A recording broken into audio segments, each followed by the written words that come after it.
बंधु तिर्की महोदय के द्वारा जो हम लोग को आश्वासन दिया जाता है अभी भी मिलने पर कि आप लोग का काम हो रहा है, लेकिन काम किस हद तक हो रहा है इसका हम लोग को कोई ठोस जानकारी, कोई सबूत नहीं मिल पा रहा है कि हम लोग का काम हो रहा है। कि दुनिया को बताते हैं आप हमारे लिए तैयार है, पर आप हमारे लिए कब तैयार है वो भी तो दिखाइए। हम लोग कहीं बाहर जाते हैं तो मात्र 300 रुपया में 300 रुपया यानी कि महीने का 10,000 रुपया में हम लोग पूरा झारखंड का जो जिला में भेजा जाता है ईमानदारी पूर्वक निभाते हुए आ रहे हैं। लेकिन पता नहीं सरकार हमारे प्रति क्या सोच है उनका, जो हम लोग के प्रति कुछ अच्छा सोच नहीं रहे हैं। कहा जाता है जब तक अंत ना हो तब तक हिम्मत हारना नहीं। फाइल को दबा कर रखे हुए हैं या फिर हम लोग को डार्क में रखा जा रहा है, या हमारा अंधकारमय जो आने वाला भविष्य है उसको लेकर सरकार का कोई चिंता नहीं है। मुख्यमंत्री साहब का आवास मिलने का प्रयास करते हैं, लेकिन सिर्फ आश्वासन मिल रहा है। हम लोग निराश होकर वापस चले जा रहे हैं।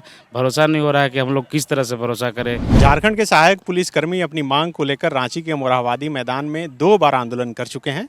दोनों बार सहमति बनी, इनका आंदोलन समाप्त हुआ, लेकिन अब तक इनकी जो मांग थी वह पूरी नहीं हो पाई। अब तक तमाम जितने भी अलग अलग ज़िलों में जो नक्सल प्रभावित ज़िला है उसमें सहायक पुलिसकर्मी काम कर रहे हैं, वह 10,000 रुपये ही मानदेय पर काम कर रहे हैं। और अभी जो हाल में आंदोलन हुआ था रांची के मोरहाबादी मैदान में, कुल 8 बिंदु पर सहमति बनी थी और मांडर के विधायक बंधु तिर्की ने इस सहमति पत्र पर सिग्नेचर कराया था, अधिकारियों से मुलाकात करवाई थी और इनका आंदोलन समाप्त करवाया था। अब चूंकि बंधु तिर्की को आय से अधिक संपत्ति मामले में 3 साल की सज़ा हो गई है, उनकी विधायकी जानी तय मानी जा रही है, तब तमाम सहायक पुलिसकर्मियों में एक निराशा है। अब ये सोच रहे हैं कि अब किसकी ओर ये उम्मीद भरी निगाह से देखें। आप देख सकते हैं कि अलग अलग ज़िले के जो जिला अध्यक्ष हैं सहायक पुलिसकर्मियों के, वो इस वक्त रांची पहुँचे हैं। क्या कर रहे हैं रांची? नहीं, ऐसी जो आश्वासन दिया गया था उसी के मद्देनजर रखते हुए आदरणीय माननीय बंधु दास से अपना बात रखने के उद्देश्य से और वरीय अधिकारीगण से जो आंदोलन स्थगित करवाने में अपना रोल अदा किए थे, तो 2 महीना का आश्वासन दिया गया था। उस बात को हम लोगों ने सम्मान किया और प्रतीक्षारत रहे, लेकिन 5 महीने लगभग हो गए, इस पर अब फलाफल अभी तक कुछ आया नहीं है। तो मन में एक अविश्वास की भावना है कि सरकार की यह जो आश्वासन था वो झूठा प्रतीत हो रहा है। लेकिन हम उम्मीद करते हैं कि जो नक्सल प्रभावित क्षेत्र से अत्यंत गरीब इलाके के बच्चे अपना आजीविका के लिए 10,000 में समय दिए हैं, नौकरी कर रहे हैं, उनको पेट पर लात न मारा जाए और जो आश्वासन दिया गया था उसको समाधान करें और एक हम लोग को भविष्य बर्बाद होने से बचाने का कृपा करें। 8 बिंदु पर जो सहमति बना था उसमें कहा गया था कि 60 दिन के अंदर हो जाएगा। कितना दिन बीत गया? लगभग 60 दिन, 120 दिन से अधिक बीत गए हैं। उसके बावजूद भी अभी फलाफल कुछ समझ में नहीं आ रहे, लेकिन अधिकारियों और माननीय विधायक बंधुदा के द्वारा यह आश्वासन समय समय पर दिया जा रहा है कि आपका काम हो रहा है, काम हो रहा है। लेकिन अब तक स्पष्ट नहीं हुआ कि काम जो लिखित दिया गया था आप हम लोगों को आश्वासन, तो लिखित का भी महत्व झूठा साबित हो रहा है। तो यदि सरकार लिखित या अधिकारी राज्य के युवाओं को, गरीब के बच्चों को लिखित देने के बावजूद भी अगर ठोस फलाफल समय पर नहीं देती है तो ये चिंतनीय बात है। ये जो 8 बिंदु था क्या क्या था उसमें? 8 बिंदु में मूल बिंदु था कि आगामी बहाली में हम लोग को वेटेज में बढ़ोतरी किया जाए, एक सम्मानजनक वेतन दिया जाए, उम्र सीमा संबंधी छूट दिया जाए, पुलिस नियमावली के जो छुट्टियां हैं वो दिया जाए। इस तमाम सहित 8 बिंदु थे, उस पर सहमति बनी, लेकिन अब तक फलाफल नहीं निकला है। काफ़ी हम लोग के अंदर असंतोष की भावना है। मुख्यमंत्री का एक भाषण आप सुने होंगे, शायद दुमका में वह भाषण दे रहे थे। वह आप लोगों का उदाहरण दे रहे थे कि हड़िया डेगची आप लोग उठा के आके मोरहाबादी में आंदोलन करने लगे किसी के बहकावे में आकर, तो आंदोलन करने से बात नहीं सुना जाएगा, ऐसा बोले। माननीय मुख्यमंत्री के बात को हम सम्मान करते हैं, लेकिन राज्य का मुखिया होने के नाते इस बात से कोई सत्यता नहीं है कि हम लोग किसी के माध्यम से आंदोलन कर रहे थे। हम अपना जो भी सामर्थ्य थे, खाने पीने के सामान खुद प्रबंध किए थे और माननीय मुख्यमंत्री के आवास पर लगभग बीते 3 से 4 वर्षों में 10 से 20 बार मिलने का प्रयास किया गया। और अभी भी हम लोग मुख्यमंत्री आवास गए थे तो OSD सर बोले कि मुख्यमंत्री सर अभी मिल नहीं पाएंगे, आप लोग अपॉइंटमेंट लेटर दे दीजिए। अब यदि संभव होगा तो कॉल किया जाएगा, चाहेंगे तो बात होगी तो आकर वापस मिल लीजिएगा, और नहीं होगी तो नहीं मिलिएगा। हम लोग प्रयासरत है कि मुख्यमंत्री साहब से बात हो और मिलजुल कर, मेरी सरकार है, मेरा भी कर्तव्य है, उनका भी जिम्मेवारी है, तो एक सुलभ रास्ता निकाला जाए और निदान किया जाए। क्या लग रहा है कि कोई सुन रहा है आप लोगों की बात?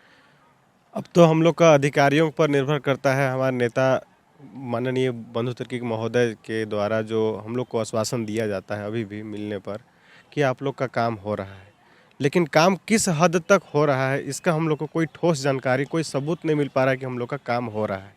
हम लोग को डार्क में रखा जा रहा है अधिकारियों द्वारा। बार बार कोशिश कर रहे हैं, हफ्ता में, सप्ताह में, महीनों में 2 या 4 बार आके मिल रहे हैं, लेकिन पता नहीं क्यों फाइल को दबा कर रखे हुए हैं, या फिर हम लोग को डार्क में रखा जा रहा है, या हमारा अंधकारमय जो आने वाला भविष्य है उसको लेकर सरकार का कोई चिंता नहीं है, या फिर हम लोग के प्रति उनका कोई अच्छा सोच नहीं है कि हम लोग एक गरीब क्षेत्र से आते हैं, नक्सल क्षेत्र से आते हैं, और हमारा जो इस कठिन परिस्थिति में हम लोग जो जूझ रहे हैं अभी, मात्र 10,000 रुपया में 24 घंटा ड्यूटी, जो बेहद शर्मनाक और बेहद कम वेतन है हम लोग का। जिला बल का वहीं ड्यूटी होता है, जो बाहर जाता है तो लोग कहीं जो लोग को ड्यूटी नहीं थी, वहाँ बाहर जिला में जब ड्यूटी लिया जाता है तो लोग जब निकलता है वो लोग तो उनका टीए सब मिलता है, लेकिन हमारा जो जवान है, हमारा जो हम लोग कहीं बाहर जाते हैं तो मात्र 300 रुपया में 300 रुपया यानी कि महीने का 10,000 रुपया में हम लोग पूरा झारखंड का जो जिला में भेजा जाता है ईमानदारी पूर्वक निभाते हुए आ रहे हैं। लेकिन पता नहीं सरकार हमारे प्रति क्या सोच है उनका, जो हम लोग के प्रति कुछ अच्छा सोच नहीं रहे हैं। आप तो जेपीएससी का भी परीक्षा दिए थे, क्या हुआ? इसका रिजल्ट इस बार नहीं आया था मेरा, कुछ नंबर कम हो गए थे, 1-2 नंबर के चलते नहीं आ पाया। जब आंदोलन कर रहे थे आप लोग तो कई विपक्ष के भी नेता लोग आए थे, वो लोग फिर कभी संपर्क किए आप लोगों से? नहीं, अभी तक हम लोग से भी संपर्क नहीं किए, न करना चाहे, क्योंकि सरकार अभी तो फिलहाल हमारे हेमंत दा का है, तो भरोसा इन पर है। इन्होंने ना आश्वासन देकर हम लोग का आंदोलन को तोड़वाया था माननीय बंधु दा के द्वारा। हम लोग भी अपना कर्तव्य समझे कि मेरा गर्जीवन अगर हम लोग को समझा रहे हैं तो उनकी बातों को मानकर हम लोग ने 38 दिन के बाद आंदोलन को ख़त्म किया। वो अभी तक लगभग 5 महीना होने वाले हैं। हम लोग पर डे मतलब सप्ताह 15 दिन में आके मुख्यालय और या बंधु दा के आवास, मुख्यमंत्री साहब का आवास मिलने का प्रयास करते, लेकिन सिर्फ आश्वासन मिल रहा है। हम लोग निराश होकर वापस चले जा रहे हैं। भरोसा नहीं हो रहा है कि हम लोग किस तरह से भरोसा करें। अगस्त में हम लोग की नौकरी भी मतलब लास्ट पड़ाव पर है, समझ में नहीं आ रहा कि हम लोग जाए तो कहाँ जाए। अब तो कोई नहीं सुन रहा है, क्या कीजिएगा आप लोग? अभी भी हिम्मत हारेंगे नहीं, कोशिश तो करेंगे ही। कहा जाता है जब तक अंत ना हो तब तक हिम्मत हारना नहीं चाहिए, लेकिन फिर भी सरकार को समझना चाहिए। सीएम कहते हैं कि आप हमसे मिले, हमसे संपर्क करें, लेकिन जब उनके द्वार हम जाते हैं, दर दर की ठोकर खाते हैं, चाहे कितना कोशिश कर ले वो हमसे मिलना ही नहीं चाहते। तो इसमें क्या समझे हम कि दुनिया को बताते हैं आप हमारे लिए तैयार है, पर आप हमारे लिए कब तैयार है वो भी तो दिखाइए। और रहा बात सबका मजबूरी उनको समझना चाहिए। हम महिलाएं हैं, महिलाओं को कितना प्रॉब्लम होता है, हर तरह की दिक्कत होती है। जिला वाला के लिए हर सुविधा है पर सहायक के लिए नहीं है। क्या हम महिलाएं नहीं हैं? हमें माँ बनने का हक नहीं है? पर हमें हर मजबूरी, हर चीज़ का सामना करना पड़ता है। क्यों? क्योंकि हम सहायक हैं। ये चीज़ सरकार कब सोचेगी, कब समझेगी, अभी तक समझ नहीं आ रहा है। वो तो आश्वासन दे ही रहे हैं कि हम करेंगे, लेकिन कब करेंगे ये भी तो बताएं। कब सवेरा होगा इसी के इंतजार में हम बैठे हुए हैं। TheFollowUp.in. Like, share, and subscribe. www.thefollowup.in